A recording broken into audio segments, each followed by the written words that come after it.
As you may know, the FBI and congressional committees are currently investigating whether the Russian government tried to subvert our presidential election. Former Vice President Dick Cheney spoke about the situation in India.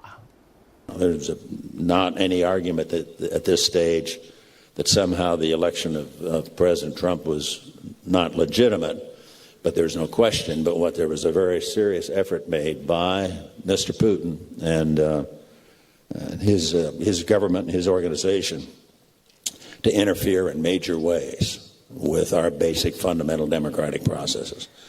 In some quarters, that would be considered an act of war. Wow, it's not analyzed, Dana Perino. Now, is he overstating that? Not technically. I actually think that you can make a case. The U.S. War College actually had one of their professors said today that, yes, there are international laws that say that a country can't go in and try to subvert an election. I think that when Vice President Cheney, I think he's being very clear-eyed, but I think some people hear Dick Cheney say an act of war, and they immediately think of 200,000 ground troops are going to head to Russia to try to retaliate. Well, no, I mean, but the Congress is the one that has to declare war. The president or vice president cannot do it. But if it is proven that the Putin government did take active steps to subvert our vote, then we'll probably slap sanctions on Russia. That's what they would have to do. But there's no way a vote like that would pass in Congress. No. I think that going forward, since we know that the Russians have wanted to do this for many decades. And have done it to other countries. Definitely. And in fact are trying to do it right now in France. Because that election they like is Le underway. Pen. Yes. They're like the far-right candidate who went to Moscow to toady up to Putin. Yes. So I don't know whether you're accusing Russia of trying to interfere. I'm not sure they are, but certainly they would like Le Pen to win. Right. Well, it depends. So it goes back to that definition: interfere, influence, and then you get to all the way to act of war. I do think the tactics are different, and they have technology now. So cyber warfare. Is called warfare for a reason. You know what? And I don't think America is prepared for cyber warfare because there is going to come a time when evildoers try to take our grid down. That means that none of the machines would work, and the whole country would ground to a halt. That's going to happen. Now that would lead to planes and tanks and fighting if they did that. But it's hard to prove this stuff.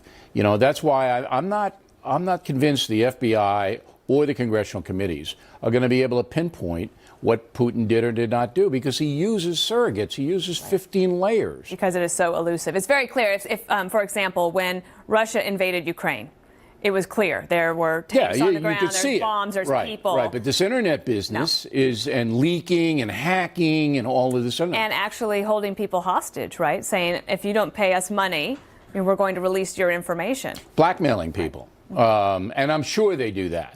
It's definitely happening, especially more so in corporate America rather than. And that's what a lot of people are worried about here is that if Russia had its tentacles deeper inside our system than we know. Interesting thing happened to BillO'Reilly.com about it had to be 8 years ago.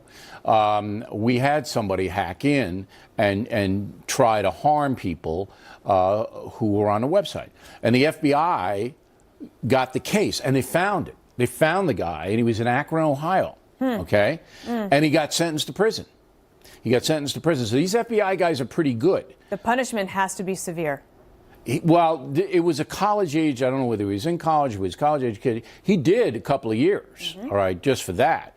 But I was heartened by that because I didn't know whether the FBI was going to be able to do it. But they're pretty good.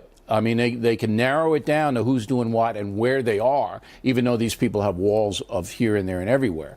But Cheney is right. I mean, if you're going to try to subvert our democracy, I mean, we got to put you on some kind of war list. Last word? Well, I would think that the other thing that President Trump can do, I think he's going to meet with the NATO allies at the end of May. Yep. That should be on the agenda, that cyber warfare and some sort of coordination and support for each other in this effort is going to be important. I think that would be a good step for him at the NATO meeting. Dana Perino, everyone.